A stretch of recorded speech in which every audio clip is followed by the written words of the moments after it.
जनाब जावेद अख्तर साहब कई मर्तबा दोहरा रहे हैं कि फेथ का मतलब बताइए, फेथ का मतलब बताइए। मैंने बता दिया, फेथ सही भी होता है, गलत भी होता है। और आज हम फेथ पे बात नहीं कर रहे हैं, हम ट्रुथ और डज गॉड एग्जिस्ट पे बात कर रहे हैं।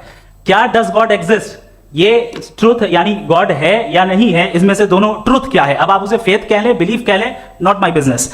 उसके बाद आपने कहा कि भाई सवाल करने से मजहब रोकता है। मैं कहता हूं जो रोकता है वो रोकता होगा, मैं नहीं रोकता, बल्कि सवाल करें, सवाल करना चाहिए। सवाल कर करके तो हम आगे बढ़ते हैं, तरक्की करते हैं, और इसीलिए मैं आज यहां पे आया हूं। लेकिन सवाल सिर्फ खुदा से नहीं होगा, आपसे भी होगा। सवाल एथिज्म से भी होगा, सवाल सिर्फ मजहब से नहीं होगा, सबसे होगा। और आज मैं सवाल करूंगा और उम्मीद है कि आप जवाब देंगे। अभी तक आपने वैसे कॉन्टिंजेंसी आर्गुमेंट का कोई जवाब नहीं दिया। चलें, आपने कहा यूनिवर्स के बारे में इटर्नल क्यों नहीं बोल देते। ये चूंकि लॉजिकली पॉसिबल ही नहीं है कि यूनिवर्स इटर्नल हो। यूनिवर्स एक कॉन्टिंजेंट चीज है जो टाइम एंड स्पेस के पाबंद है, टाइम एंड स्पेस से बाउंड है। जो टाइम एंड स्पेस से बाउंड होगा वो कॉन्टिंजेंट होगा, जो कॉन्टिंजेंट होगा वो उसकी बिगिनिंग हुई होगी, जिसकी बिगिनिंग हुई होगी वो इटर्नल नहीं हो सकता। ये तो कॉमन सी बात है। आपने कहा कि किसी मजहबी किताब में डायनासोर का जिक्र नहीं है। अफसोस कि आज तक किसी मैथमेटिक्स की किताब में मुझे डायनासोर का जिक्र नहीं मिला। तो इसका मतलब मैथमेटिक्स की किताब बेकार है? नहीं, उसका वो टॉपिक नहीं है। रेवलेशन का और मजहबी किताबों का टॉपिक ये नहीं है कि आपको आके बताए साइकिल कैसे बनाते हैं, या आकर ये बताएं कि जो है डायनासोर कब था। वो तो मोरालिटी सिखाने आया है, गॉड के बारे में बताने आया, नॉन फिजिकल रियलिटी की हकीकत को सिखाने के लिए आया। रिलीजन साइंस को रोकता है? नहीं रोकता। अगर रोकता है तो गलत करता है। रिलीजन साइंटिज्म को रोकता है, जिसमें हमारे जावेद साहब मुब्तला है। साइंस और साइंटिज्म में फर्क है। साइंटिज्म यह है कि आप समझें कि साइंस और साइंटिफिक मेथोडोलॉजी ये नॉलेज को हासिल करने का वाहिद सोर्स ऑफ नॉलेज है। यह है साइंटिज्म। हम इसे रिजेक्ट करते हैं। हम साइंस को तो तरक्की करते हैं। भाई आप हमारी पूरी तारीख कर लें, पढ़ लें तो आपको पता चल जाएगा। बहरहाल ये अलग टॉपिक है। उसके बाद इन्होंने एक लफ्ज कहा, वेटिकन ने फतवा दिया। वेटिकन का फतवे से कोई ताल्लुक नहीं है, दोनों कॉन्ट्राडिक्टरी अल्फाज हैं। उसके बाद उन्होंने कहा कि भाई हमें नहीं मालूम। अगर नहीं मालूम तो क्लियरली कह देना कि नहीं मालूम है, इसमें क्या हर्ज है। तो वही तो मैं कह रहा हूं ना कि आप कह दें कि नहीं मालूम, लेकिन क्लेम क्यों कर रहे हैं कि गॉड एग्जिस्ट नहीं कर रहा है। आप कह दें नहीं मालूम है, हो सकता है हो सकता ना हो, लेकिन आप क्लेम कर रहे हैं। The moment you say God does not exist, this is a claim, and now the burden of proof is upon you too, जैसे हमारे ऊपर है। और क्यों है मैं बताता हूं, क्यों है ये भी मैं बताता हूं। फिलोसॉफिकली जो क्लेम होता है ना, सिर्फ ये नहीं होता कि इंसान कहे पॉजिटिव क्लेम करे और नेगेटिव क्लेम करे तो बर्डन ऑफ प्रूफ नहीं है। आप मिसाल के तौर पे मैं कहूं कि फुला उस कमरे में कोई नहीं है, मैंने एक नॉलेज का क्लेम किया है। उस कमरे में कोई नहीं है, मैंने एक नॉलेज का क्लेम किया। या तो मैं कहूं मुझे नहीं पता, हो भी सकता है नहीं भी हो सकता है, this is not a claim. लेकिन जब मैं कह रहा हूं कि वहां कोई नहीं है, या मैं कह रहा हूं वहां कोई है, दोनों क्लेम है और दोनों के ऊपर बर्डन ऑफ प्रूफ है। हमारे ऊपर भी बर्डन ऑफ प्रूफ है। मैंने कंटिजेंसी आर्ग्यूमेंट दिया, इसे तोड़कर दिखाइए। आखिरी चीज, इन्होंने कहा कि खुदा दुनिया बनाने से पहले 150 साल पहले या करोड़ों साल पहले क्या कर रहा था। अरे हजरत, चलें बहरहाल मैं जवाब दे देता हूं। आप हमारे रिस्पेक्टेड पर्सनालिटी हैं, अगर आप नहीं होते तो मैं इसे एंटरटेन ही नहीं करता।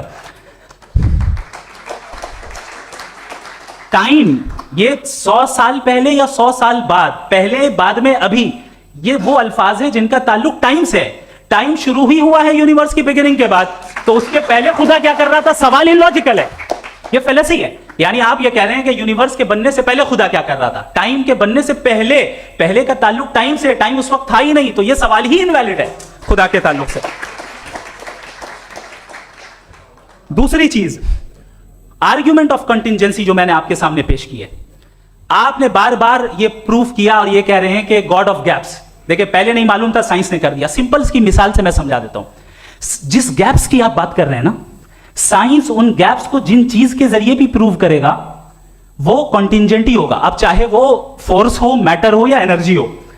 लिहाजा सवाल हमारा उस वक्त भी वैलिड होगा जब तक कि आप नेसेसरी बीइंग पे ना आ जाएं। और इन्फिनिट रिगरस पॉसिबल नहीं है of causes in practical world, तो जाहिर है कहीं रुकना पड़ेगा। जहां रुकेंगे वही खुदा है। दूसरी चीज, आपने ये कहा, क्या कह रहा था मैं, किस पॉइंट को? What? Oh no, after that, just now.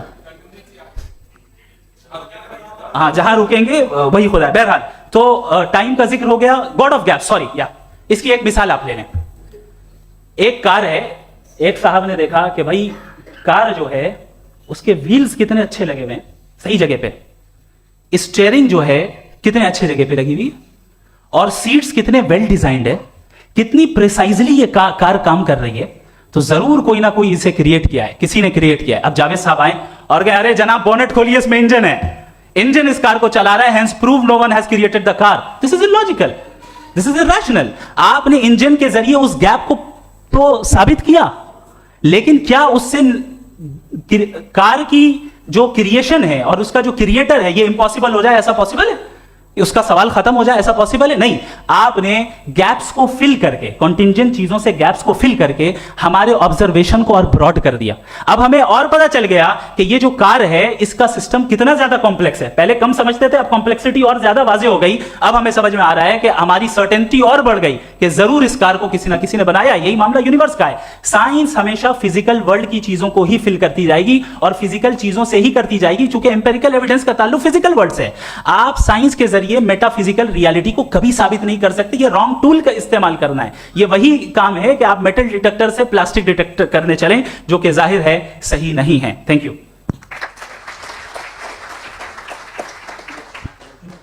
जी। ये आर्ग्यूमेंट का राउंड 2 है। हाँ। 7 मिनट है। पहले तो मैं आपसे अर्ज करूं कि आपने कहा कि जब कायनात ही नहीं थी तो वक्त भी नहीं था, कुछ भी नहीं था। कैसे नहीं था? खुदा था, एक एग्जिस्टेंस तो था ना खुदा का। तो जब खुदा था तो वक्त भी होगा। ऐसा नहीं कि कुछ भी नहीं था, खुदा था। अच्छा, बाकी है कि आपने कहा साहब आप साबित कीजिए, आपके पास भी लॉजिक है, मेरे पास भी लॉजिक है। आप मेरा जिम्मेदारी नहीं है साबित करना कि खुदा है। बर्टन रसल ने बड़ी अच्छी बात कही। बर्टन रसल ने बड़ी अच्छी बात कही। मैं आपसे अगर ये दावा करूं कि एक चाय की केतली मरीख के चारों तरफ घूम रही है, मार्स के चारों तरफ, तो यह आपका काम नहीं है कि आप साबित करें कि कोई चाय की केतली नहीं है। ये मेरा काम है, मैंने दावा किया है। ये दावा तो मजहबी लोग करते हैं कि खुदा है। मैं क्यों साबित करूं कि नहीं है? जब तक आप मुझे कन्विंस नहीं कर देंगे मैं नहीं मानूंगा। आपकी जिम्मेदारी है, मेरी जिम्मेदारी नहीं है। दोयम ये कि ये जो आप कह रहे हैं, जो गैप्स हैं, ये गैप जब किसी मजहब को चैलेंज करते हैं, जब ऐसा कोई बात आती है तो हंगामा हो जाता है कि जब वो चैलेंज करें किसी फेथ को। ये तमाम साइंस जो है इसे मुख्तलिफ जगहों पे मुख्तलिफ वक्तों में मजहब ने रोकने की कोशिश की है। ये किताब है religion and science, Burton Russell की, पढ़िएगा, अच्छी लगेगी आपको। तारीख ही है साइंस, मजहब की साइंस से उसका यही रिश्ता है। अच्छा, अब ये हम सोचें कि बहरहाल ये वजूद जो है मजहब और ये बिलीव इन गॉड इंसान को बेहतर बना देता है। तो एक काम कीजिए, हिंदुस्तान वर्ल्ड का नक्शा लीजिए और मार्क कीजिए कि रिलीजन कहाँ कहाँ ज़्यादा है, कहाँ कहाँ, चाहे वो लैटिन अमेरिका हो या मिडल ईस्ट हो या फार ईस्ट हो या हिंदुस्तान के वो इलाके जहाँ मजहबियत ज़्यादा है। रख दीजिए नक्शा अलग। अब दूसरा नक्शा कि कहाँ कहाँ नाइंसाफ़ी, रिप्रेशन, औरतों के हुकूक की पामाली, जुल्म, डिक्टेटरशिप कहाँ है, नक्शा एक ही होगा। तो आप मुझे बताएं कि जो इसका तरकीब इस्तेमाल क्या है? खुदा का तरकीब इस्तेमाल तो बताइए। आप छोटी सी दवा सड़क पे बेचते हैं, उसकी भी तरकीब इस्तेमाल बताते हैं। इसके इस्तेमाल से तो फायदे नहीं हुआ किसी को। जो सारे के सारे खराब मुल्क हैं, खराब समाज है, वो सारे खुदा के नाम पे करते हैं। वो गलत करते हैं, सही करते हैं, मुझे क्या लेना देना उससे?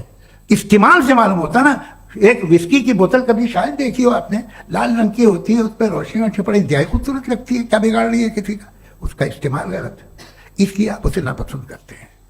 इसका इस्तेमाल गलत है, इस तसव्वुर का इस्तेमाल ही गलत है और हमेशा से गलत हुआ है। आप देख लीजिए, इंसानी तारीख देख लीजिए, आज देख लीजिए, हिंदुस्तान देखिए, दुनिया देख लीजिए, क्या हो रहा है। इसे कैसे इस्तेमाल कर रहे हैं फेथ वाले लोग?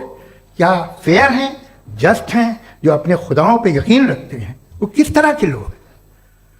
वो लोगों को इंसाफ देते हैं, वो बेहतर इंसान बने। तो इस दवा का फ़ायदा क्या है? चलो बहुत फ़ायदा हो रहा तो मैं इस्तेमाल कर लूँगा। मुझे तो इस दवा का कोई फ़ायदा दिखता ही नहीं। मुझे तो ऐसा लगता, मैं एक और बात बताऊँ, अगर कोई आदमी मजहबी है और अच्छा आदमी है तो मैं उसकी बहुत इज्जत करता हूँ, इसलिए कि मेरा ख्याल है मजहबी आदमी का अच्छा होना मुझसे अच्छा होने से ज़्यादा मुश्किल है। भाई हर चीज़ की एक लिमिट है। आप इतना भाग सकते हैं, इतना नहीं भाग सकते, इतना वजन उठा सकते, इतना नहीं उठा सकते, इतना दूर देख सकते हैं, इतना दूर नहीं देख सकते। उसी तरह कॉमन सेंस कहता है कि आप में नेकी का भी एक कोटा होगा। अब आप अगर सुबह जाते हैं अपनी इबादत गाह और इबादत करते हैं तो बाहर निकलते हैं तो आप तो यही महसूस करते हैं कि आपने एक बहुत अच्छा काम किया, आपकी नेकी का एक बहुत बड़ा कोटा खर्च हो गया जिससे किसी का कोई फायदा नहीं। मैं तो नहीं जाता हूँ तो मुझे तो किसी को खाना खिलाना पड़ेगा, किसी बेवा की मदद करनी पड़ेगी, मैं अपना कोटा कैसे कंज्यूम करूँ? आप अपना कोटा सारे मजहबी लोग इंतहाई यूजलेस कामों में यूज करते हैं, उसके बाद भी अगर आप में बच्ची है थोड़ी सी शराफत तो भाई वाह क्या बात।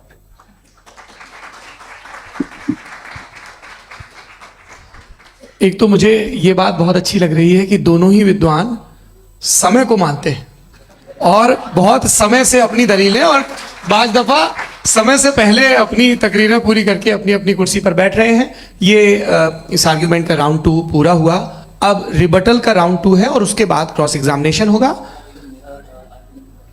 नहीं, आपका आर्ग्यूमेंट हो गया सर। हमारे यहाँ स्कूल के सिलेबस में पंच परमेश्वर कहानी पढ़ाई जाती है प्रेमचंद जी की लिखी हुई। आप निश्चिंत रहिए, आपके कोई राउंड में मिस नहीं होने दूंगा। रिबटल का राउंड 2 मुफ्ती शमाइल नदवी साहब।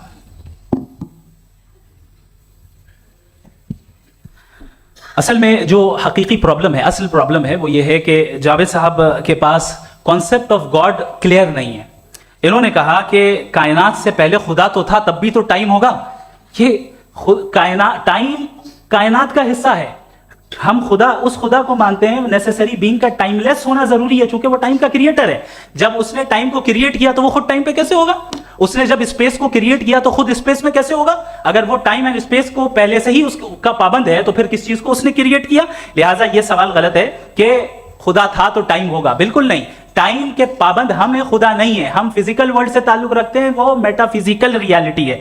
दूसरी चीज इन्होंने मिसाल दी कि चाय की केतली हवा में घूम रही होगी और पता नहीं शायद वो बर्टन रसल का उन्होंने हवाला दिया। बहरहाल यही प्रॉब्लम है। प्रॉब्लम यही है कि हम चीजों के दरमियान डिफ्रेंशिएट नहीं कर पाते। ये जो आपने मिसाल दी ये इमेजिनेशन है और मैं जो साबित कर रहा हूं वो लॉजिकल नेसेसिटी है। आप इमेजिन करने आए तो कुछ भी करें, जुपिटर में पिंक एलिफेंट होगा, यूनिकॉर्न होगा, करें, उससे कायनात पे क्या फर्क पड़ता है? उससे आप लॉजिकल नेसेसिटी साबित नहीं कर सकते। मैं तो उस प्राइम कॉज की बात कर रहा हूं, उस नेसेसरी बीइंग की बात कर रहा हूं जिसके बगैर इस कायनात का एग्जिस्टेंस मुमकिन नहीं है। दूसरी चीज, मजहब को साइंस चैलेंज करती है वगैरह वगैरह, ये हमारा टॉपिक ही नहीं है। मैं इस पर बात करूंगा तो फिर मेरा वक्त चला जाएगा। मजहब के ऊपर चूंकि हमारी डिस्कशन नहीं है, साइंस को मजहब और बिलखुसूस मैं और हमारा वर्ल्ड व्यू कम अज कम साइंस को पीछे नहीं करता है, साइंटिज्म की मजम्मत करता है। इसकी वजाहत मैंने पहले कर दी। दूसरी चीज इन्होंने कहा वर्ल्ड का नक्शा लीजिए, वर्ल्ड मैप लीजिए, तो अलग अलग जगह की। हजरत मैंने ये होमवर्क किया था और मैंने मिडिल ईस्ट का एक नक्शा लिया और यूरोप का एक नक्शा लिया, ये मजहबी इलाका और ये लिबरल और एथीस्ट इलाका। मुझे पता चला कि सबसे ज्यादा रेप केसेस जो है वहां पर है।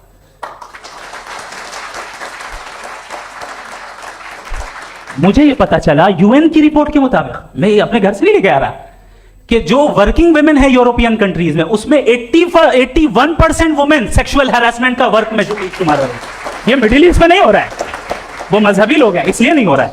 दूसरी चीज आपने ये कहा कि मजहबी आदमी का अच्छा होना हमारे अच्छे होने से बहुत मुश्किल है, बहुत मुश्किल है। तो इसका मतलब यह है कि गॉड के अलावा आपके पास अच्छे और बुरे का कोई स्टैंडर्ड है। मैं चाहूंगा कि कन्वर्सेशनल स्टाइल वाली डिस्कशन और सेगमेंट पे इसी पे बात कर लेते हैं। Thank you very much.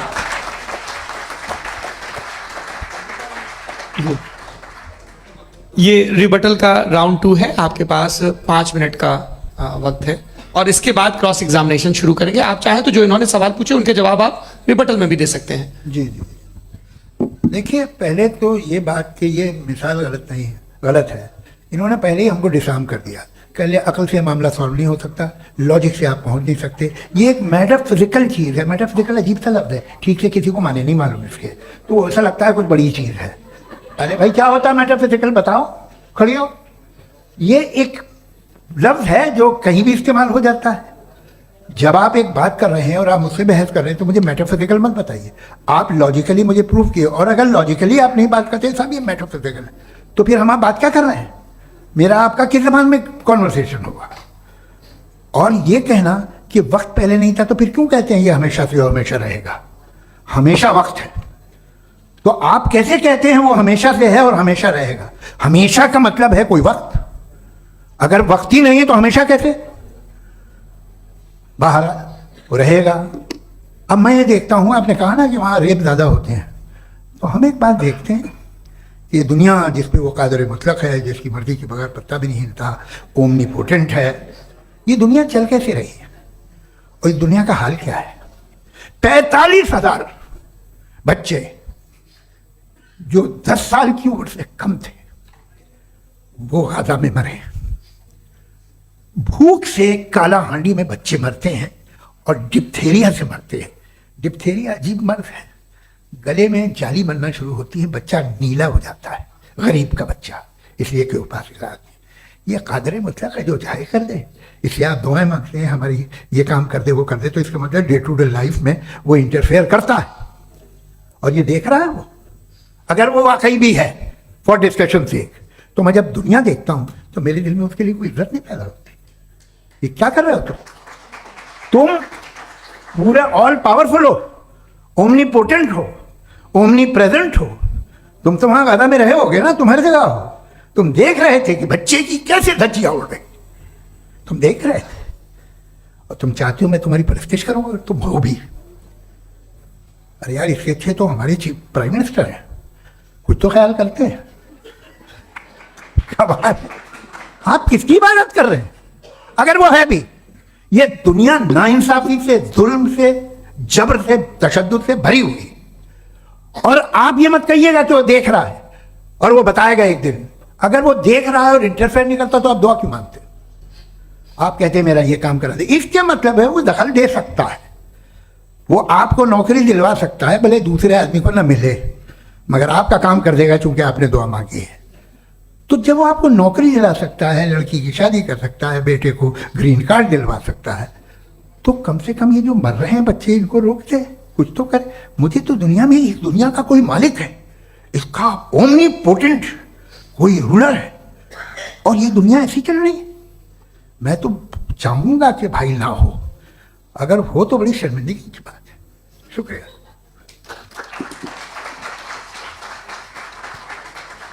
देवियों और सज्जनों, इस बहस के 2 राउंड और 2 रिबटल पूरे हो चुके हैं।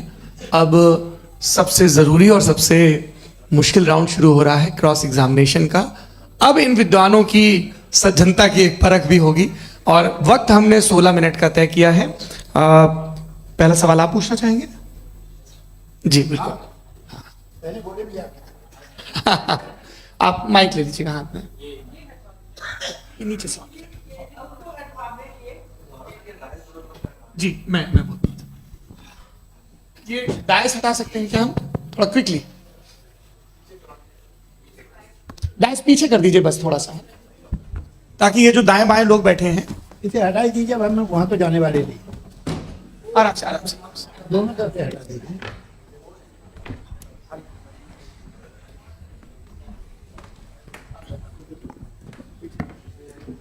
इस बीच आप लोग भी अपने अपने सवाल तैयार कर लें। ये ध्यान रखेंगे कि मैं यहां से सवाल लूंगा, आप लोगों को अपना हाथ ऊपर करना है, अपना नाम बताना है और अधिकतम 3 वाक्यों में अपना सवाल पूरा करना है। कई लोग सवाल की जगह भाषण देने लगते हैं, उससे आज बचना है।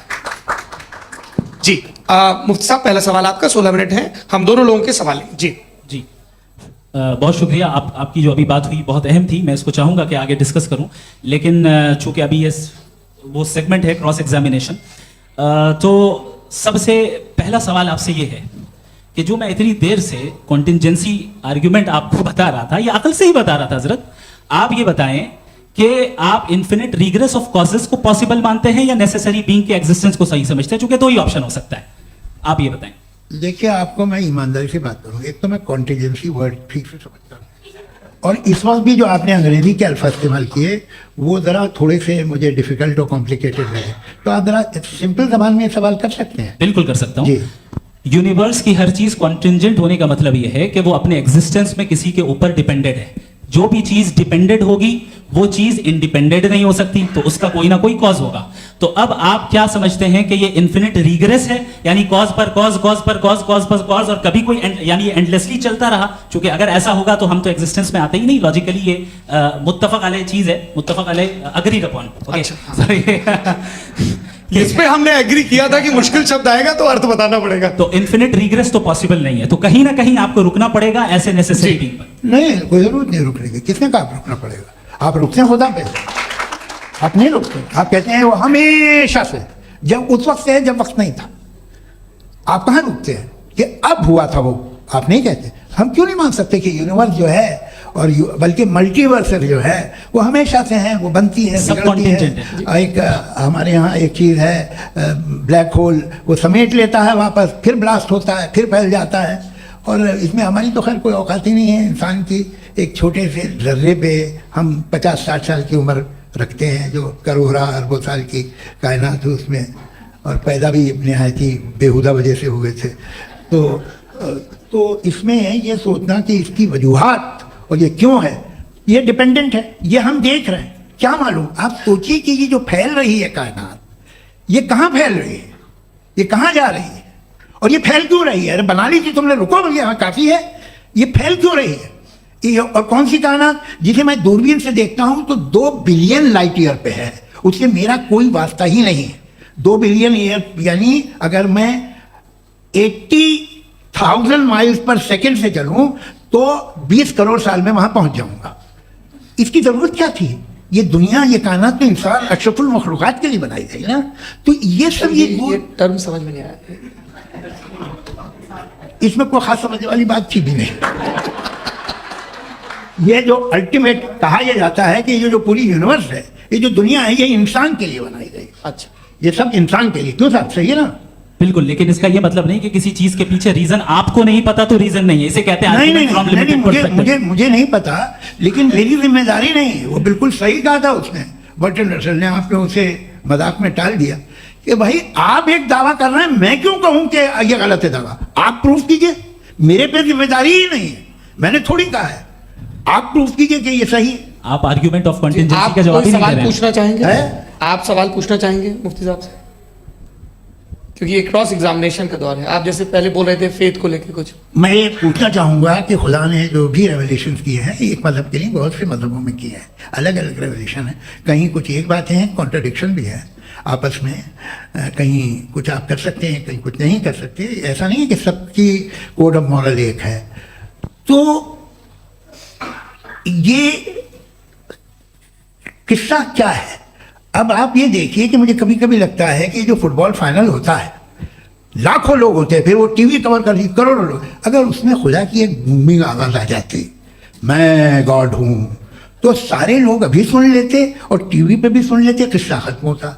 ये इतनी राजदारी क्या है कि तुम सामने कुछ तो सबूत दे दो हमें सॉलिड। ये कह साहब ये यूनिवर्स कैसे बनी, इससे मसला क्या हल होगा? मैं पूछूंगा आपसे खुदा कैसे बना? क्यों नहीं पूछूंगा कैसे बना? बल्कि वो तो कायनात से कहीं ज्यादा इंटेलिजेंट है, कायनात से कहीं ज्यादा कॉम्प्लेक्स। जी वो हमेशा से है। आप कहेंगे मैं मान लूंगा। अच्छा, दोयम वो कादिर मुतलक, यानी कादिर मुतलक मतलब ओमनीपोटेंट, वो जो चाहे कर सकता है। आपको नौकरी दिलवा सकता है, आपकी अच्छी जगह शादी करवा सकता है, आपके पड़ोसी का मुकदमा हरवा सकता है, आपको जिता सकता है, सब काम करता है। थोड़ा सा माइक क्लोज जी। वो इस दुनिया को चला कैसे रहा है? ये दुनिया कैसे चल रही है? आपको इस पर हैरत नहीं होती? या क़यामत के बाद कभी एक जस्टिस होगा, जब ये बच्चा मर चुका होगा, जिसकी धज्जियां उड़ गई बम से, इसको इंसाफ मिलेगा तब? अच्छा, अब जवाब दूं? हाँ दीजिए। मैं वही सीधे आप ही की तरफ। सबसे पहले आपने रेवलेशन और स्क्रिप्चर्स की बात की, इस पे मैं बात कर सकता हूं लेकिन आज नहीं करूंगा चूंकि वक्त कम है। कभी और इस पे डिस्कस करेंगे, मैं तैयार हूं उस पे भी बात करने के लिए। ये अभी से राउंड 2 की भूमिका तय हो रही है। Does God exist round 2? जी, चूंकि आज गॉड के एग्जिस्टेंस पे बात है तो मैं उसी के रिलेटेड जो है आपके सवालात को एंटरटेन भी करूंगा और मैं भी पूछूंगा। आपने कहा कि आपने साबित ही नहीं किया, जबकि आर्ग्यूमेंट ऑफ कॉन्टिजेंसी बुनियादी आर्ग्यूमेंट है। आप मुझे कॉन्टिजेंसी का मतलब बताइए। आपका मतलब क्या कॉन्टिजेंसी? कॉन्टिजेंसी का मतलब यह हुआ कि हर वो वजूद जो किसी भी चीज का पाबंद है, हर वो वजूद या हर वो चीज जो अपने एग्जिस्टेंस में किसी भी चीज के पाबंद है और उससे बाउंड है, उसको उसकी जरूरत है, उस पर डिपेंड करती है, तो जाहिर सी बात है कि उसका कोई ना कोई कॉज होता है। ये तो अक्ल की बात है, ये आप रीजनिंग की बात करते हैं, मैं वही कर रहा हूं। दूसरी चीज, आपने ये बात कही कि इतने बिलियन लाइट ईयर्स दूर है, उसका मेरा क्या लेना देना। फिर मेरे ख्याल से आपको ये नहीं कहना चाहिए I think therefore I am an atheist. आपको सोचना चाहिए, सिर्फ आप एक लिमिटेड दायरे में रहकर नहीं सोचें, बल्कि बाहर निकलकर सोचें। आपने तीसरा सवाल किया, आपने 2-3 सवाल एक साथ। ऐसी बात है ना कि ये कुछ लोगों को इतराज हो जाएगा आप पे कि आप कुछ भी सोचें, ये इजाजत आपको है नहीं, मुझे है।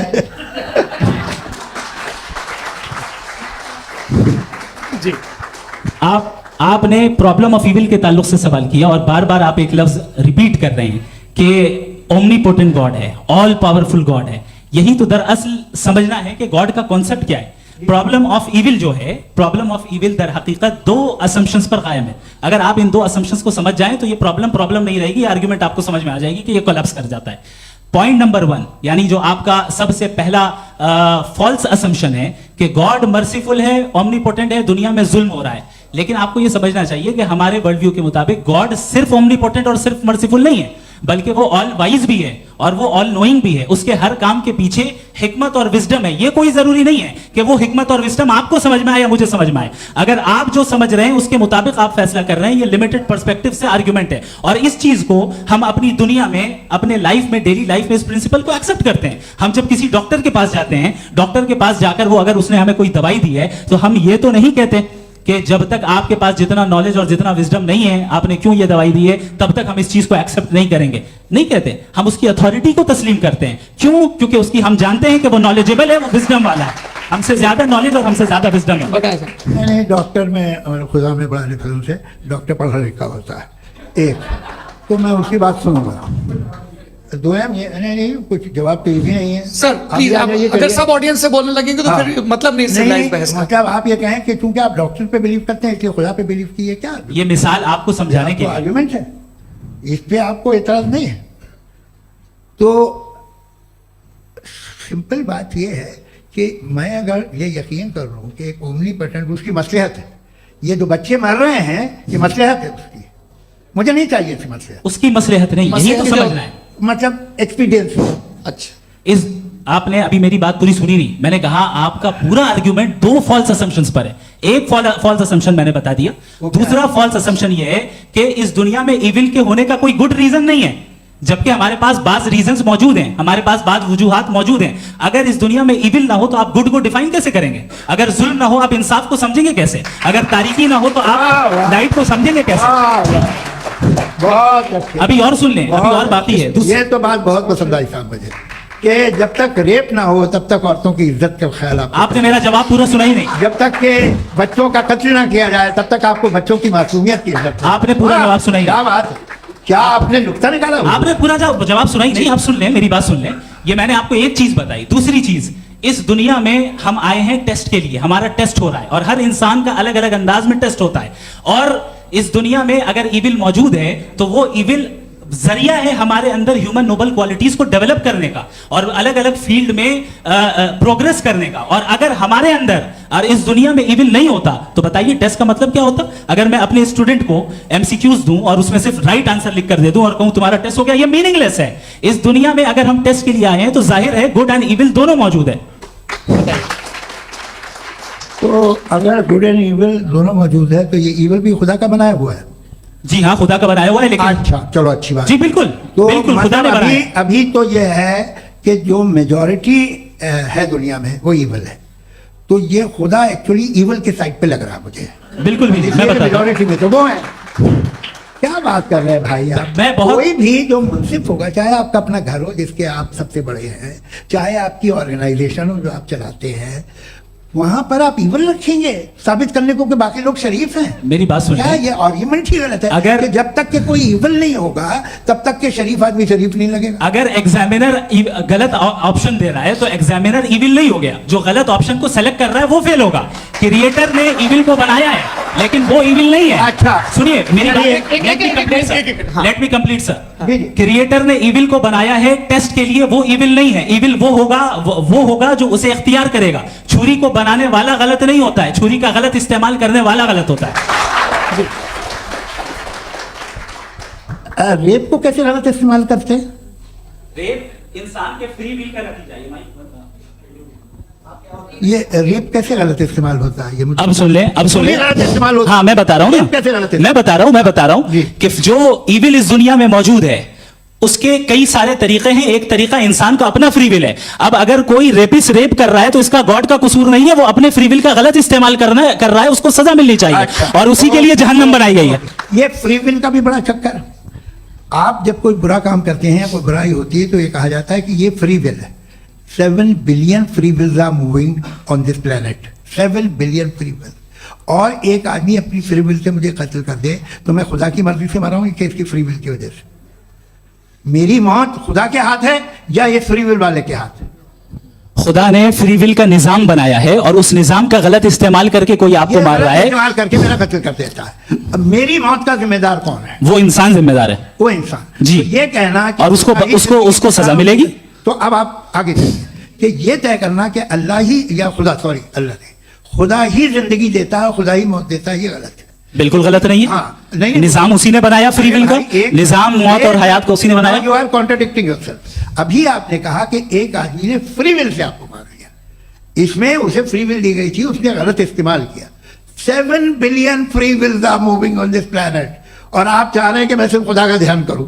ये 7 बिलियन फ्री विल्स को मुझे लुक आफ्टर करना पड़ेगा कि नहीं? ये तो तबाहियां कर रही हैं और तबाहियां ज्यादा हो रही हैं। बिल्कुल। तो अगर आप बताएं अगर खुदा नहीं है फॉर एग्जाम्पल, हाँ। तो आप इविल को कैसे डिसाइड करेंगे? यानी how can you define evil objectively without God? देखिए, दुनिया में 2 तरह के जानवर हैं। एक जो अकेले रहते हैं जंगल में और एक जो ग्रुप्स में रहते हैं।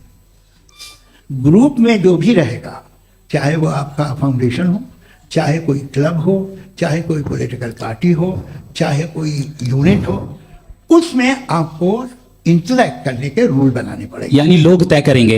लोग तय करेंगे। अगर लोगों ने यह तय किया कि किसी का रेप करना सही है, आप जस्टिफाई करेंगे? नहीं, आपका फाउंडेशन तो ये हो गया ना कि लोग ही विल डिसाइड करेंगे। नहीं। अरे दुनिया में ऐसे ग्रुप्स हैं जो रेप को जायज मानते हैं सर्टेन हालात में। मैं डिटेल में नहीं जानूंगा, आप भी जानते हैं। ये जो आईसिस वाले थे जिन्होंने क्या किया था, तो उन्होंने क्या किया उसका खुदा से कोई ताल्लुक नहीं है सर। मैंने सिंपल सवाल किया कि इविल को आप डिफाइन करते कैसे हैं? आगे वापस आइए। जी। आप साथ में तभी रह सकते हैं जब कुछ आप ऐसे उसूल डेवलप करें जिसमें हर एक का बेसिक तहफ़्फ़ुज़, हर एक का बेसिक राइट हो और हर एक को कोई आराम मिले। यही तरीका है किसी भी ऑर्गेनाइजेशन जिसमें एक से ज़्यादा लोग हैं और वो ऐसे चलती है जिंदगी। उसमें अगर आप गड़बड़ करेंगे तो तबाही होगी, नुकसान होगा, बर्बादियाँ आएंगी। और अगर उसमें आप घर ले लीजिए ना, एक हस्बैंड है, एक वाइफ है, बच्चे हैं, वालदा भी हैं, 2 बहनें भी हैं, एक भाई भी है। अब इसमें कोई निज़ाम आपको चाहिए साथ में रहने का, और एक दूसरे पे भरोसा रहे, एक दूसरे के वही ख्वाह हों, एक दूसरे की मदद करें, ऐसी जिंदगी। सर आपकी बात आ गई। आप ये कह रहे हैं कि लोग डिसाइड करेंगे क्या सही है क्या गलत है, यही है? मेजॉरिटी डिसाइड करेगी क्या सही है क्या गलत है? अरे भाई बिल्कुल। मेजॉरिटी अगर ये कहे कि नाजी जर्मनी के साथ जिस तरह मेजॉरिटी थी कि जेनोसाइड करना सही, आप जस्टिफाई करेंगे? उस वक्त आपका ये सवाल थे, उसके बाद क्लोजिंग। हाँ, उस वक्त प्लेनेट पे जो लोग थे, हाँ। उनमें कितने लोग हिटलर को सही समझते? अच्छा, प्लेनेट की मेजॉरिटी तय करेगी, सोसाइटी की नहीं। प्लेनेट की मेजॉरिटी गॉड के एग्जिस्टेंस को सही मानती है, आप क्यों नहीं मानते? ये हेलो ये क्रॉस क्वेश्चन का राउंड यहाँ पर समाप्त होता है। और ये बड़ा अच्छा है कि इस तरह से फ्रेगमेंट कर दिया गया है ताकि जो मरकरी ऊपर जा रहा है जवाब दे दूं। जी। प्लेनेट की ज्यादातर मेजॉरिटी कुछ दूसरे मजहबों के खुदा को मानती है।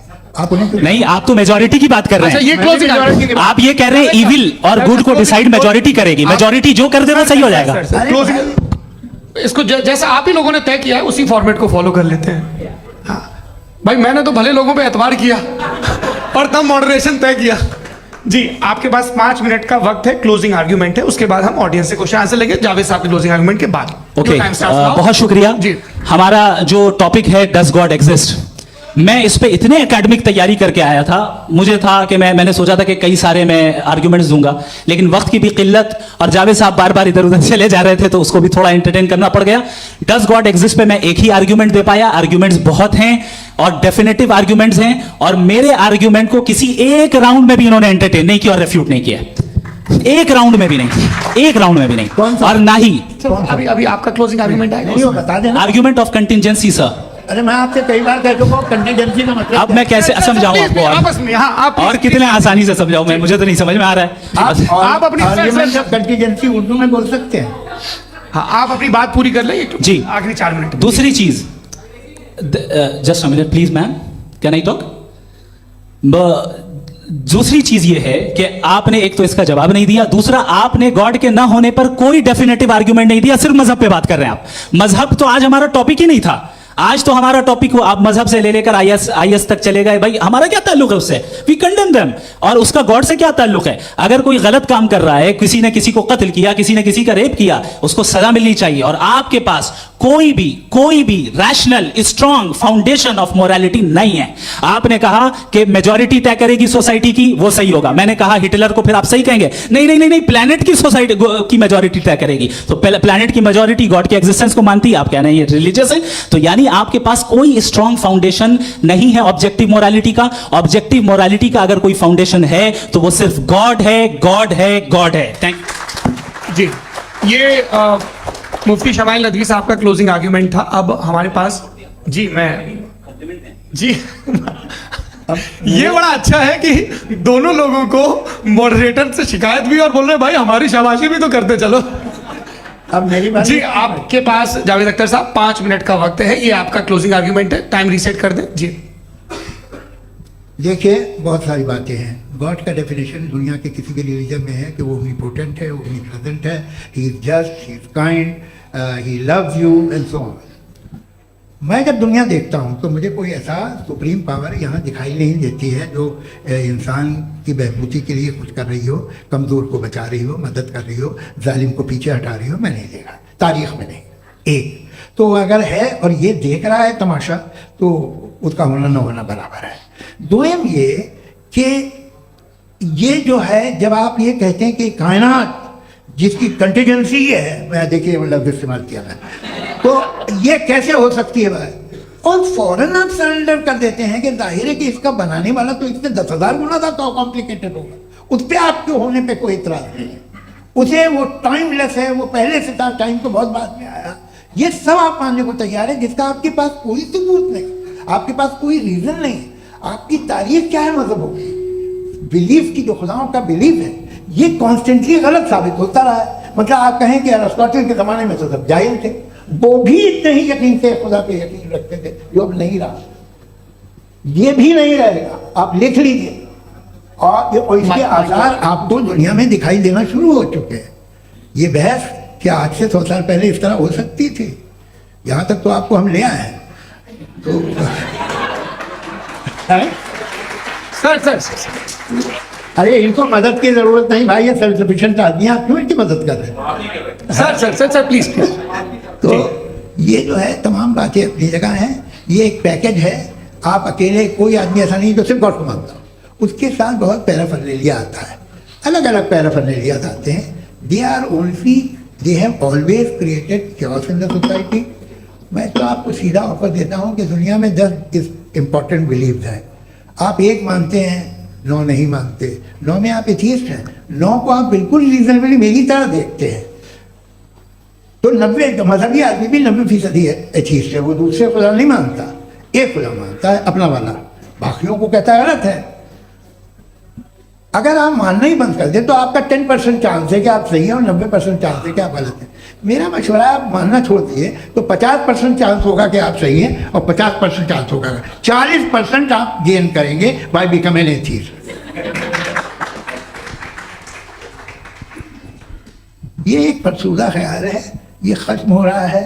हो सकता है मेरी ज़िंदगी में ना हो, लेकिन ये हो जाएगा। जो बातें ये इनको आप मेटाफिजिकल, ये वैसे रिस्पेक्टेबल टर्म दे दिए, ये तो उन लोग के हैं जिन्हें ना फिजिक्स मालूम थी ना मेटा मालूम था, ये उन्होंने आपको दिए हैं। जी बहुत शुक्रिया आप दोनों लोगों का। और अब इस बातचीत का आखिरी राउंड शुरू होगा, डज गॉड एग्जिस्ट की ये बहस मुफ्ती शमाइल नदवी और जावेद अख्तर साहब के बीच। आप लोग अपने अपने हाथ ऊपर करेंगे, मैं यहाँ से तय करूंगा। और माइक हमारे पास है क्या? एक ही माइक है ऑडियंस के लिए? 2 माइक है, एक इस तरफ एक इस तरफ, ठीक है।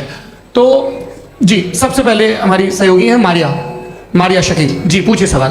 थोड़ा सा रुकेंगे ताकि कैमरे का फ्रेम आप पर आ जाए, आपकी तो प्रैक्टिस है टीवी की। जी नदवी साहब, मैं खुदा को मानती हूँ, पहले मैं इसी प्रमाइस से शुरू कर रही हूँ और ये बता रही हूँ आपको, मैं मानती हूँ। लेकिन कुछ कुछ सवाल हैं जो जावेद साहब ने उठाया, उसका जवाब आपको देना चाहिए। पहला सवाल ये कि गजा में सालों से छोटे बच्चे मर रहे हैं, वो उनको अगर खुदा मर्सीफुल है, हम मानते हैं कि अल्लाह ताला में बहुत ताकत है, तो वो बच्चे क्यों मर रहे हैं? दूसरी बात ये कि अगर कंटिजेंसी की जो आप बात करते हैं, पूरे मुस्लिम ममालिक मिल करके भी उन गजा के बच्चों को क्यों नहीं बचा पा रहे हैं? क्योंकि अगर वो चाहते, क्योंकि अल्लाह ताला उन पर हुकूमत करते हैं, सब पर हुकूमत करते हैं, तो वो उनको क्यों नहीं बचा? जी थैंक यू वेरी मच।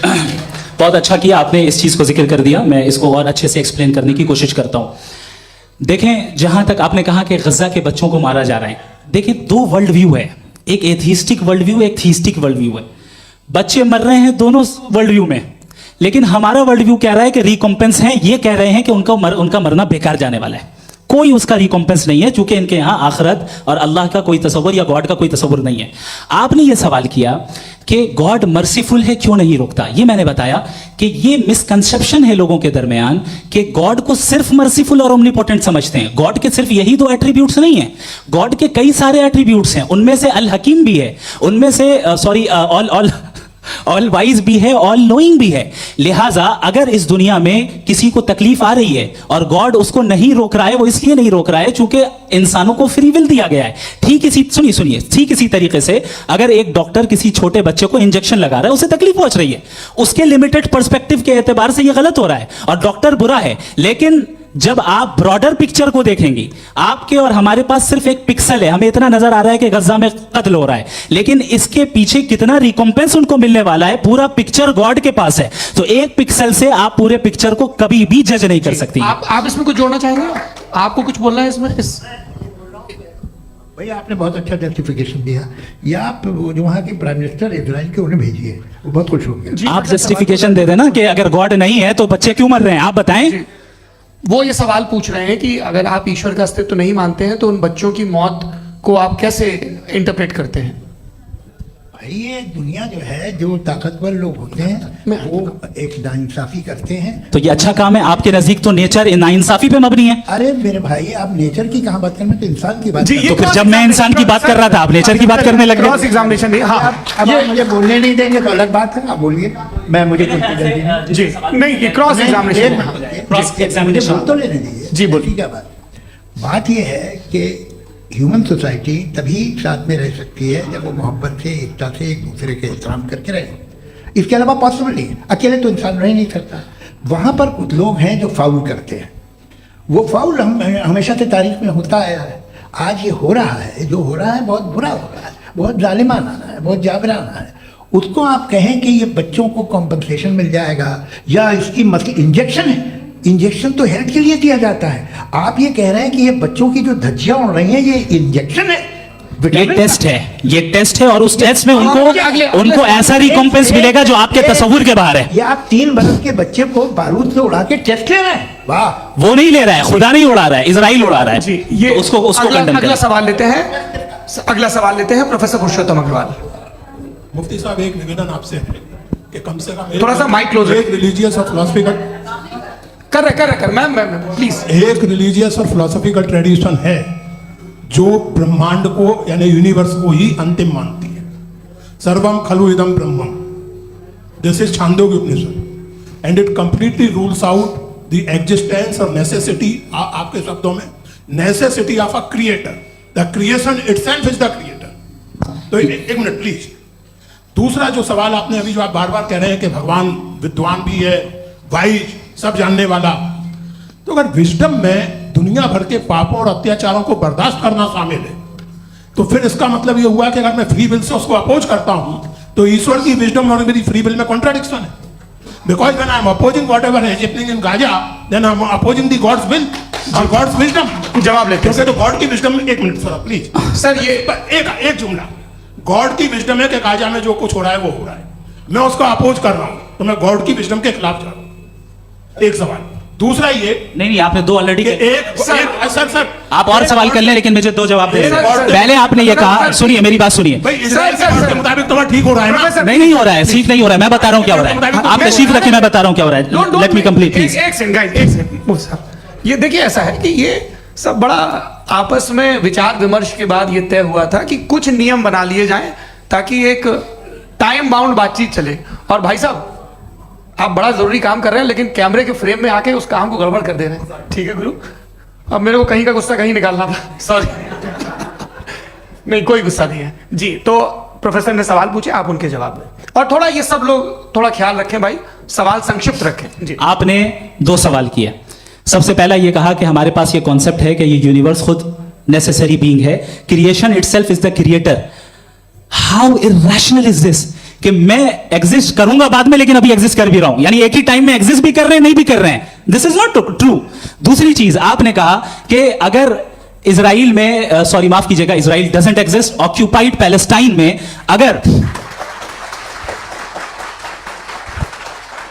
अगर ऑक्यूपाइड पैलेस्टाइन में बच्चों को मारा जा रहा है फ्री विल की वजह से और गॉड नहीं रोक रहा, ये कॉन्ट्रडिक्शन है। ये बताइए कि एक एग्जाम में एक बच्चा गलत आंसर लिख रहा है, सुनिए, एग्जामिनर चाहे तो रोक सकता है, क्यों नहीं रोक रहा है? ये कॉन्ट्रडिक्शन है, ये कॉन्ट्रडिक्शन नहीं है। माइक नहीं सर, ये आपस में जी, ये क्या आपका सवाल? माइक दीजिए। फ्री विल दिया गया है टेस्ट के लिए, अकाउंटेबिलिटी के लिए। अगर फ्री विल नहीं होता तो आप कहते हैं हमें रोबोट बना दिया गया। नॉट मेरे से प्रेजेंट माय पोजीशन, आपकी जो भी पोजीशन, मैं अपनी फ्री विल के नाते, अपने ह्यूमन विजडम के नाते गाजा में हो रही अत्याचार का विरोध करता हूं। बिल्कुल करना चाहिए। के हिसाब से मैं गॉड की विजडम का विरोध कर रहा हूं? बिल्कुल नहीं, जो हो रहा है गॉड की, बिल्कुल भी नहीं, बिल्कुल भी नहीं। उसका वहां पर गाजा में कत्ल होना ये इंसानों के गलत इस्तेमाल का नतीजा है, फ्री विल के इस्तेमाल का नतीजा है। गॉड इसका हुक्म नहीं देता, उससे रोकता है। यही तो मसला है ना, आपके लिए कॉन्सेप्ट क्लियर नहीं नहीं भाई, आपने तो बताया था इंजेक्शन लगाने से बच्चे को तकलीफ होती है, ये इंजेक्शन लगा। सर आप ऐसे रेटोरिक स्टेटमेंट दे तब तो कोई मसला नहीं समझते रहे। This is a rhetoric statement, this is not a logical argument sir. I am sorry, I am sorry. आखिरी 30 मिनट बड़े मुश्किल होने वाले हैं जी। मुफ्ती साहब आगे बैठे हैं, इनको माइक दीजिए। हाँ तरुण, माइक आप अपने पास रखिए, आपको कैमरे का फ्रेम पता है जी। सबसे पहले दोनों को मुबारकबाद। एक सर अपना आप नाम बता दें। आप अमेरिका में शिकागो में रहते हैं, इतना मुझे याद है। बताया, यासिर नदीम अलवाजदी मेरा नाम है। जावेद सर, आपसे एक क्वेश्चन है इन्फिनिट रिंगनेस के ताल्लुक से। एक हाइपोथेटिकल सिनेरियो है, मसलन अगर आप सर माइक थोड़ा सा प्लीज क्लोज रखिए। ओके जी। अगर आप शायर इसलिए हैं कि आपके कोई उस्ताद शायर थे, और वो इसलिए शायर थे कि उनके कोई उस्ताद शायर थे, और इसी तरीके से हम माजी में पीछे चलते चलते चले जाएं और कहीं ना रुके, तो माफ कीजिएगा आप कभी शायर नहीं हो सकते। लेकिन आप शायर हैं, आपका शायर एग्जिस्ट करता है, इसका मतलब यह है कि आप कहीं ना कहीं रुके हैं। तो मेरा सवाल यह है कि क्या आप इन्फिनिट रिग्रेस ऑफ कॉजेस को लॉजिकल फैलेसी मानते हैं या नहीं मानते? हाँ या मैं इन्हें लॉजिकल फैलेसी नहीं मानता हूँ, लेकिन मेरा प्रॉब्लम यह है कि जब मैं नहीं मानता हूँ तो I will continue with this logic जो फैलेसी नहीं हो। आप एक जगह रुक जाते हैं जाके, आप कहते हैं ये गेंद कैसे बनी, ये जजीरा कैसे बना, ये समंदर कैसे बना, ये ज़मीन कैसे बनी, और अचानक गॉड पे जाके आपको ब्रेक लग जाता है। एक बार आप सवाल नहीं करते कि भाई इनको बनाने वाला तो इनसे भी कॉम्प्लिकेटेड होगा, वो कैसे बना, उसके बारे में आपने इत्मीनान कर लिया, वो हमेशा से है। तो अगर आप उसे हमेशा से मानते हैं तो फिर ये मान लीजिए कि कायनात हमेशा से है, क्या तकलीफ हम वजूद में नहीं आते? जी है?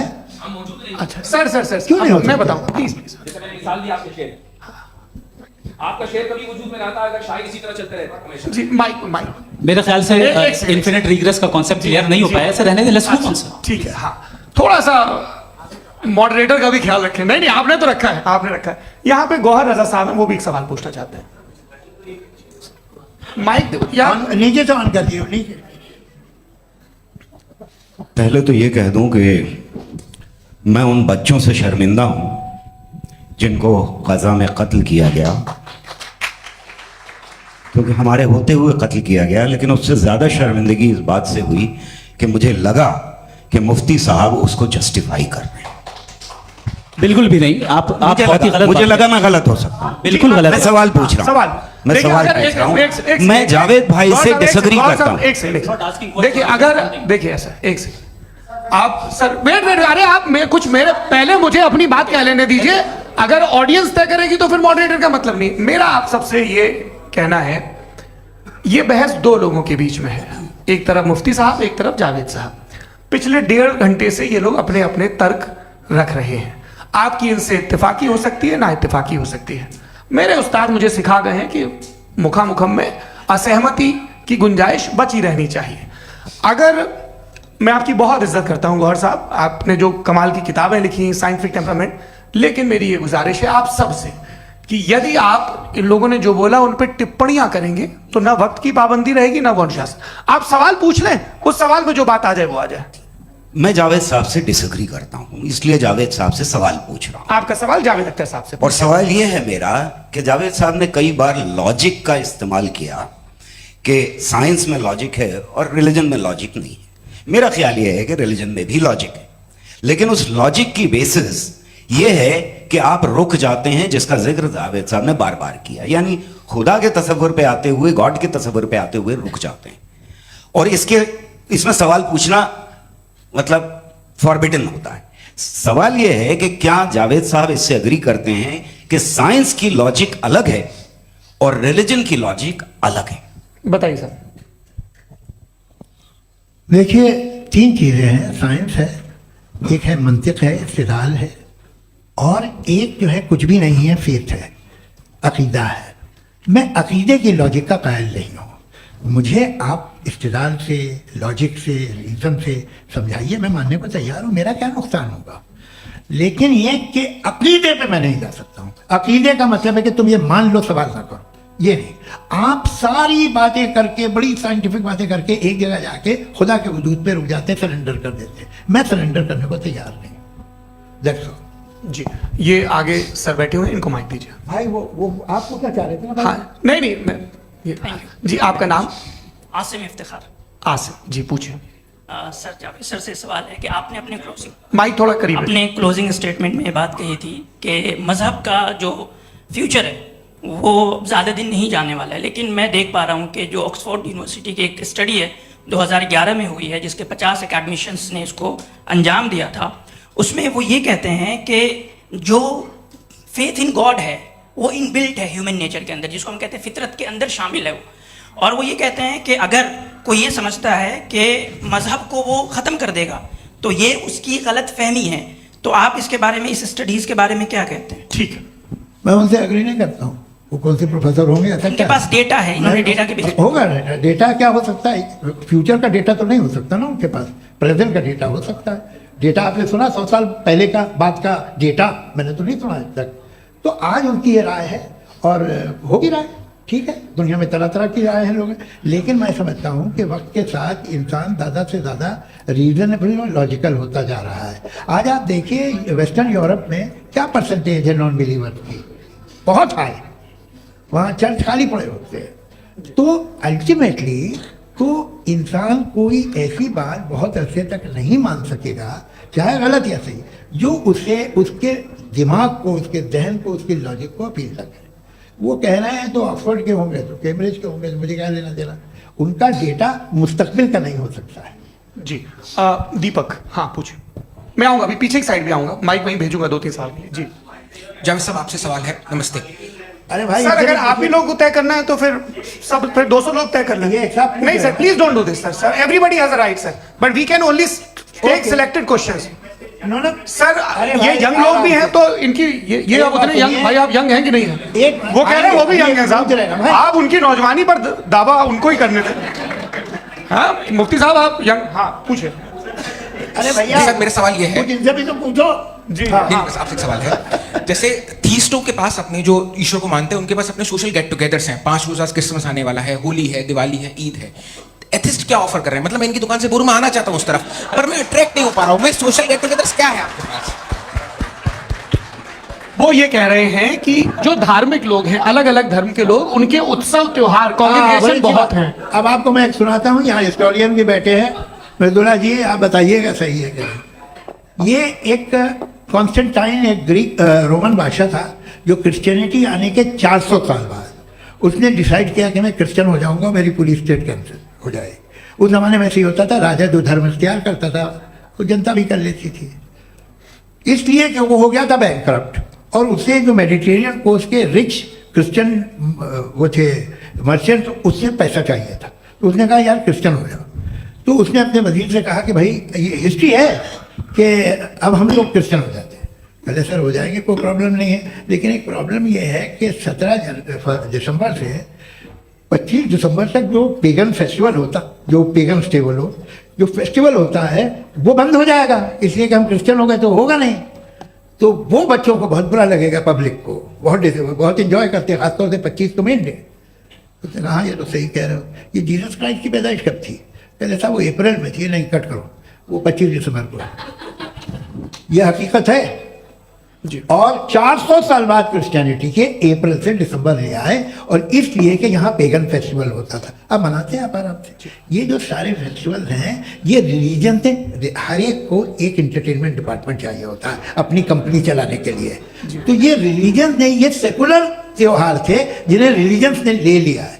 ये मौसम के थे, फसलों के थे, किसानों के थे, उसको आपने लेके रिलीजियस रंग दे दिया। ये कोई रिलीजन से थोड़ी आए आप। अच्छा हमें देखिए, हम तो मुल्द हैं, हम ईद मनाते हैं, हम दिवाली मनाते हैं, हम होली मनाते हैं, हम क्रिसमस मनाते हैं। बम्बई की फिल्म इंडस्ट्री की सबसे बड़ी होली हमारे घर में, सबसे बड़ी ईद हमारे घर में। वो हमारी सोशल वो है, हमारे हेरिटेज है। ऐसा थोड़ी है कि we will throw the baby along with the water. ये तो अच्छी चीज़ है, इन्हें रखो, जो बेकार है फेंक दो। जी हाँ, हेलो जी, मेरा सवाल नादवी जी से है। जैसा कि आपने बोला कि गॉड टाइम के भी परे हैं, और गॉड इतनी कॉम्प्लेक्स चीज़ है कि उसे ह्यूमन माइंड समझ नहीं सकता, और गॉड ने अर्थ पे फ्री विल भी दे दी है। तो आप अपना वक्त ज़ाया क्यों कर रहे हैं गॉड के बारे में बात करके? अपन को तो बात करनी चाहिए कि सोसाइटी को बेहतर कैसे करें। जी, मैं गॉड वही बताता है सोसाइटी को कैसे बेहतर करें। अभी मैं आपका जवाब देता हूँ। आपने कहा कि टाइम पे वो एग्जिस्ट नहीं करता, मेरा सवाल ये है कि जैसा आपने बोला कि गॉड बहुत ही कॉम्प्लेक्स चीज है, मैंने कहा ही नहीं कि कॉम्प्लेक्स है, तो आपके अल्फाज हैं। कॉम्प्लेक्स का लफ्ज गॉड के लिए सुइटेबल नहीं है। क्यों? क्योंकि कॉम्प्लेक्स वो चीजें होती हैं जो ऑब्जेक्ट हो। God is not an object जिसको आप इंस्ट्रूमेंट के जरिए लेबोरेटरी में जाके टेस्ट करें, oh it's very complex. No, वो कोई कार का इंजन नहीं है। मेरा वो फिलोसॉफिकली नेसेसरी बीइंग ऐसी बीइंग है जो सिंपल बीइंग है। हाँ, आप उसको मुकम्मल तौर पे उसकी तमाम हिकमतों को जान ले और हर चीज को जान ले, ये पॉसिबल नहीं है, क्योंकि वो ऑल वाइज है, आप ऑल वाइज नहीं है, और वो खुदा है, वो आपको सारी चीजें बता दे, ये जरूरी नहीं। मेरा सवाल ये नहीं था। मेरा सवाल ये था कि जब गॉड इतना परे है इस दुनिया से कि उसने अर्थ पे फ्री विल भी दी है, हम सब ह्यूमंस की फ्री विल है, और जो सोसाइटी में हो रहा है वो अपन लोग डिसाइड करेंगे। तो अपन लोग डिसाइड नहीं करेंगे ना, अपन लोग डिसाइड नहीं करेंगे। गॉड जो है, गॉड ने वो उसकी जात, उसकी एग्जिस्टेंस टाइम एंड स्पेस से परे है, लेकिन वो हमारा टेस्ट ले रहा है, और उसी गॉड ने हमें बताया कि तुम्हें क्या करना है क्या नहीं करना है। तो जाहिर है उस गॉड की बात सुनेंगे ना हम। जी, वो पीछे एक चश्मा लगाए जो मैम खड़ी हैं, उनको दीजिए। हाँ आप जी जी बिल्कुल आएंगे। देखिए मैं कोशिश कर रहा हूँ सब तरफ जाने की। हाँ उनको दीजिए माइक जी। हेलो सर, मैं ओमनी प्रेजेंट नहीं हूँ, टाइम पाबंद हूँ, और जहां तक कोशिश कर सकता हूँ करूंगा। जी अपना नाम बताइए। मेरा नाम उर्सुला है, मैं दिल्ली यूनिवर्सिटी की एक स्टूडेंट हूँ और मैं स्टूडेंट फेडरेशन ऑफ इंडिया से हूँ। मेरा सवाल मुफ्ती जी से है कि इस हॉल के इस कमरे में बैठ के हम लोग रेप की मोरालिटी के बारे में फिलोसफिकली बात तो कर सकते हैं, बट असलियत ये है कि रोजमर्रा की जिंदगी में औरतें रेप के थ्रू गुजरती हैं, और हम लोग सिर्फ नंबर्स पे इस तरह नहीं देख सकते, क्योंकि कितनी औरतें हैं इन कंट्रीज में जहां पे आप बता रहे हैं कि केसेस कम हैं, जिनका एक्सेस है कि वो जाके केस फाइल कर सकें। कितनी औरतें हैं जो जिनको काम करने की आज़ादी है उन कंट्रीज में। यूरोप में ये आज़ादी आ गई, यूरोप में ये रूल्स आ गए, तो हम आज उसके बारे में बात कर पा रहे हैं। जी जवाब। आपने ये कहा कि कमरे में बंद होकर हम लोग इस पर फिलोसफिकली बात कर सकते हैं, लेकिन हकीकत में क्या हो रहा है, वो ग्राउंड लेवल पे क्या हो रहा है जो बहुत गलत हो रहा है, और वो सफर कर रही है। आई अग्री, बहुत गलत हो रहा है, और जो गलत हो रहा है उसको हमें रोकना है। और क्यों रोकना है, वो गलत क्यों है?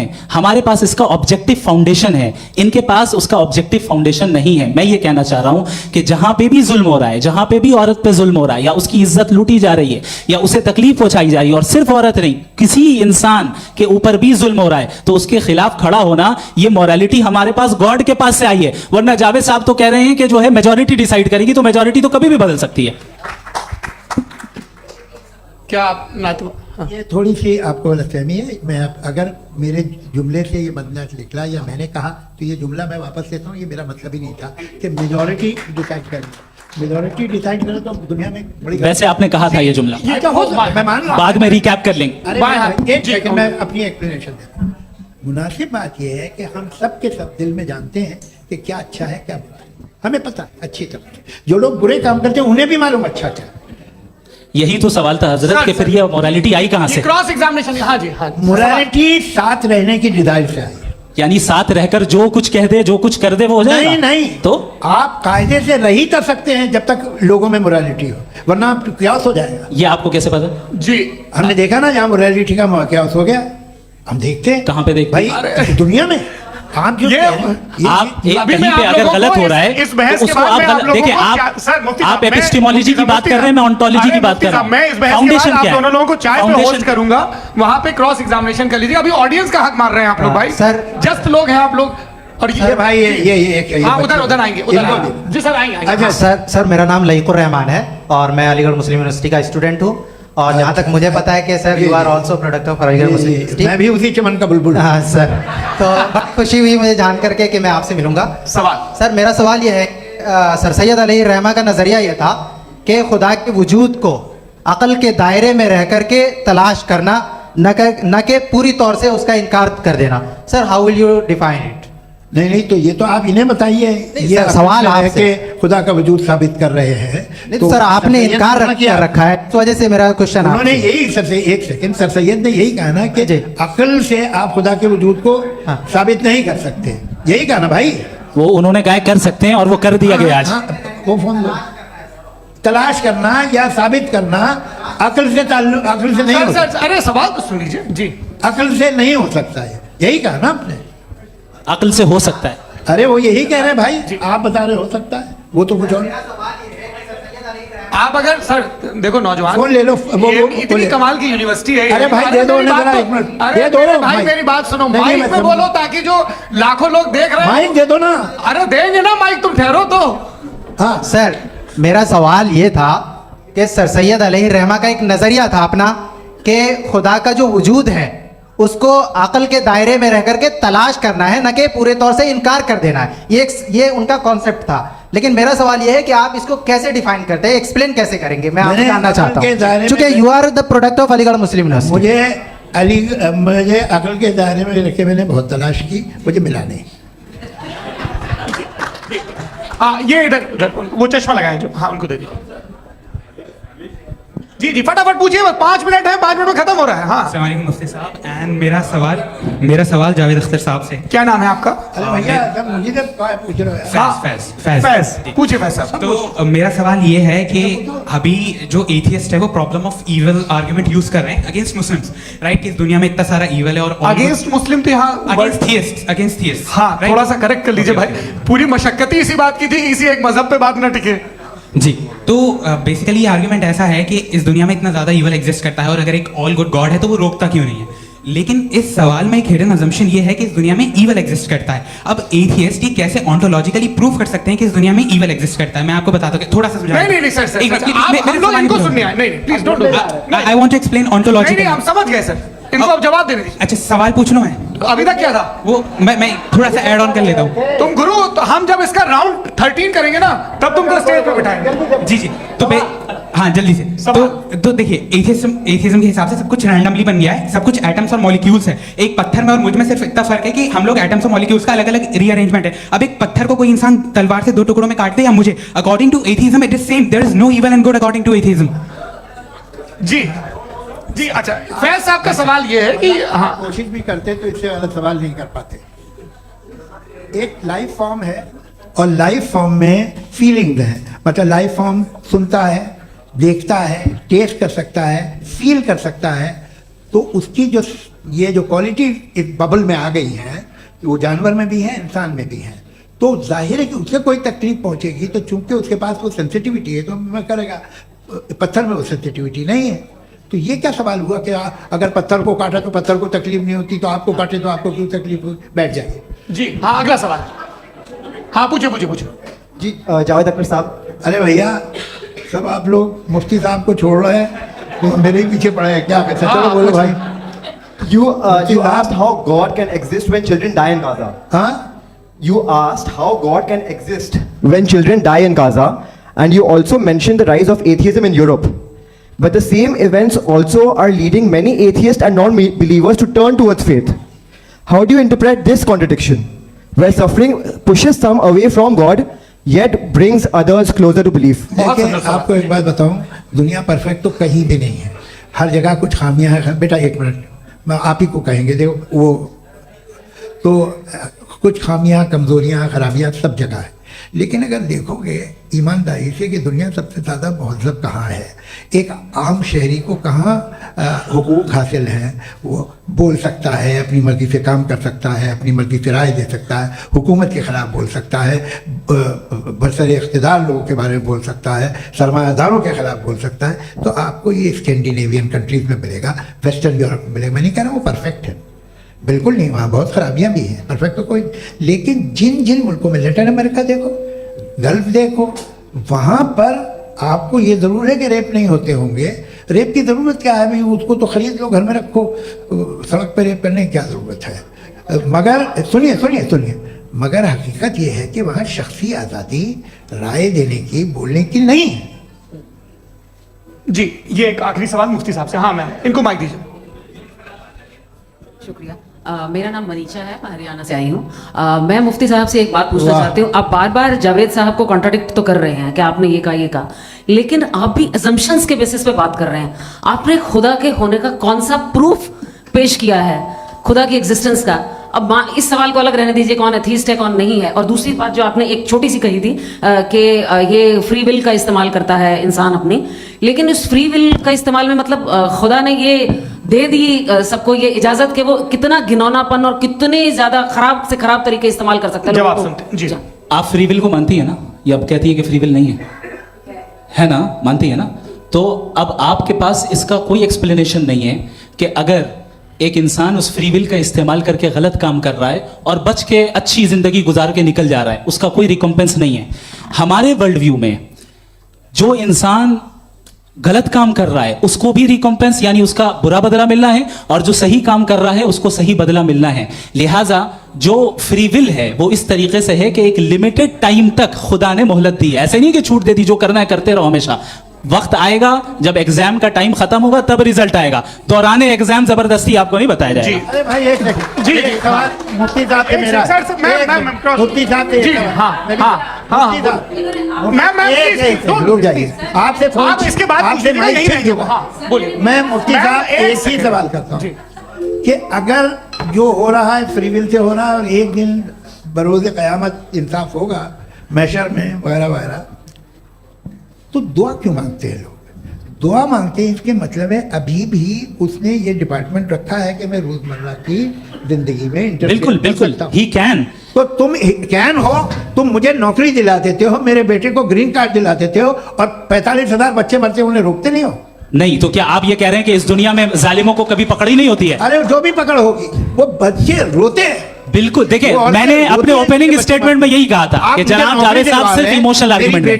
This is an emotional argument. ये छोटे मोटे इसके पीछे का रीजन मैंने बताया क्या है। देखिए मैं बार-बार यहाँ पर मैंने बताया मंच से आप लोगों को सज्जनों इसलिए कह रहा हूं ताकि थोड़ा सा आपके कॉन्शियस पे जोर रहे कि आपको ऑर्डर बचा के रखना है। वक्त तय हुआ था, ये वक्त पूरा हुआ, आपने इतने धैर्यपूर्वक सुना, मैं आप सबका बहुत बहुत शुक्रगुजार हूं। यदि इन दोनों विद्वानों की इच्छा होगी तो कभी हम इस बातचीत का राउंड 2, राउंड 3, यही तो देखिए खूबी है इंसान की कि बहस मुबाहसे में वो पड़ा रहता है। आप लोगों ने बड़े धैर्य का परिचय दिया, बहुत बहुत शुक्रिया। इसी के साथ ये बातचीत